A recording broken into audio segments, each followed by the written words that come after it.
সালামু আলাইকুম। কেমন আছেন সবাই? বাঙালি এগ্রোর টমেটো এবং শসার সমন্বিত প্রজেক্টে আপনাদেরকে স্বাগতম। আমি আজকে আপনাদেরকে টমেটো এবং শসার যে সমন্বিত প্রজেক্টটা, এই প্রজেক্টটা আপনাদেরকে দেখাবো। তো আমাদের প্রজেক্টে ভিজিট করেছেন আমাদের এই থানার সম্মানিত ওসি এবং ওসির সাথে আছেন আমাদের সম্মানিত বাঙালি এগ্রোর চেয়ারম্যান মোহাম্মদ ফিরোজ ভাই। ওসি সাহেব কিন্তু আমাদের এই প্রজেক্টটি ঘুরে, ঘুরে দেখেছেন এবং ওসি সাহেব আমাদের এই প্রজেক্টকে উৎসাহিত করেছেন। কারণ হচ্ছে আমাদের এটা ২ টা ফসল। একটা হচ্ছে একই সাথে টমেটো এবং একই সাথে শসা।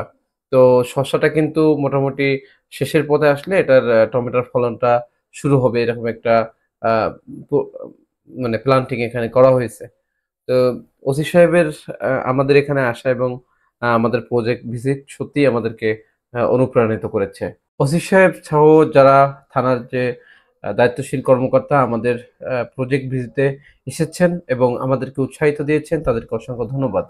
যাই হোক আমাদের টমেটো এবং শসা আ ২ টা ফলনই কিন্তু অত্যন্ত ভালো হয়েছে এবং আমরা সফল। আমাদের সাথে থাকার জন্য ধন্যবাদ। বাংলা এগ্রোর সাথে থাকার জন্য ধন্যবাদ। সবাই ভালো থাকবেন। আসসালামু আলাইকুম ওয়া রাহমাতুল্লাহ।